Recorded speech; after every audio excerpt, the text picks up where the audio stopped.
अब हम आइए आखिरी प्रश्न हम अब इंक्लूड करते हैं, जिसको हम पहले बात कर रहे थे एसके शर्मा साहब की तरफ से, सीनियर सिटीजन जो है। बलवंत साहब, इन्होंने मेंशन किया इनका एफडी है और एफडी के अगेंस्ट ये एफडी इन्होंने मेंशन किया पीएनबी में है और उसके अगेंस्ट ये लोन चेक करना चाह रहे हैं। अभी इसमें ये इसके अगेंस्ट लोन देखें तो आप उसको कैसे एनालाइज करना चाहेंगे? अब इनका एफडी है, उसको ये अगर ब्रेक भी करना चाहें बीच में, क्या वो भी एक्सप्लोर कर सकते हैं? इन दोनों को कैसे वे करना चाहिए और आप इसको कैसे इनके समक्ष एनालाइज करेंगे? क्योंकि ये सीनियर सिटीजन है तो इनको रेट ऑफ इंटरेस्ट भी थोड़ा ज़्यादा मिल रहा होगा नॉर्मल कैटेगरी के कंपैरिजन में। आपकी इनके लिए क्या एडवाइस होगी? सौरभ जी, ऐसा है, शर्मा जी को एफडी ब्रेक करनी चाहिए या नहीं करनी चाहिए वो डिपेंड करता है कि इनको जो लोन है वो कितने अवधि के लिए चाहिए। अगर उनको टेम्परेरी लोन चाहिए तो एफडी के सामने लोन लेना चाहिए, परंतु अगर उनको लंबे समय के लिए वो पैसे की ज़रूरत पड़ेगी तो चूंकि आप एफडी के सामने लोन लेंगे तो आपको जो एफडी की रेट ऑफ इंटरेस्ट है उससे ज़्यादा इंटरेस्ट पेमेंट करना पड़ेगा। तो जो कम रेट पे एफडी रख के ज़्यादा इंटरेस्ट पेमेंट करना एडवाइजेबल नहीं रहेगा मेरे हिसाब से। लेकिन अगर इस तरह से जो एफडी है, जो लोन लेना है आपको, ये अगर एफडी के अगेंस्ट लेना चाह रहे हैं, अगर जैसे उन्होंने स्पेसिफिकली पूछा, तो जो एफडी पर जो रेट रनिंग है उस पे मतलब एडिशनल 1-2% इनको देना होगा उसके, अगर लोन के लिए अगर आगे मूव करना चाहते हैं।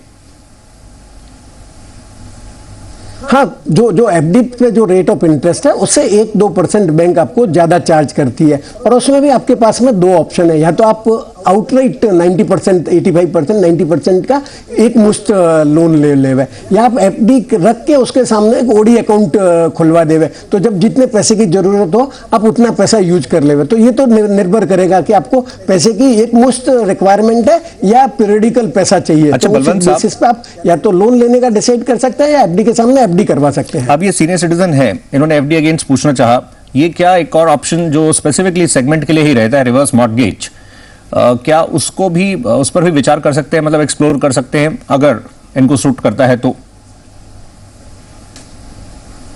देखिए सौरभ जी, ऐसा है कि रिवर्स मॉर्गेज एकदम बढ़िया स्कीम है उन सीनियर सिटीजन्स के लिए जिनके पास उनका खुद का मकान है। उसमें क्या है कि आपको 50 लाख रुपए तक का लोन मिलता है और बैंक जो है 15 लाख रुपए एक मुश्त दे सकती है और बाकी आपको 20 साल over the 20 years period periodical payment मिलता है। और उसमें जो आप जिस मकान में रह रहे हैं वो मकान खाली करने का जरूरत नहीं होता है और आपकी डेथ के बाद में आपका जो स्पाउस है, आपके जीवन साथी है, वो भी उस मकान में रह सकते हैं। और अगर जो आपकी डेथ के बाद में अगर आपके जो उत्तराधिकारी चाहे तो जो बैंक का जितना आउटस्टैंडिंग पेमेंट है उसका भुगतान करके घर वापस प्राप्त कर सकते हैं। तो जो सीनियर सिटीजन है जो सफिशिएंट अमाउंट सेव नहीं कर पाए अपने रिटायरमेंट के लिए, तो ये जो रिवर्स मॉर्गेज का जो स्कीम है वो बहुत बढ़िया स्कीम है। मैं तो उसको गोल्डन वॉकिंग स्टिक कहता हूँ फॉर सीनियर सिटीजन। राइट, तो ये भी आपके समक्ष रखा गया है। तो ये आपकी क्वेरी, लेकिन एडिशनल भी अगर आप इस पर एक्सप्लोर करना चाहें तो ये भी विकल्प आपके समक्ष एक है।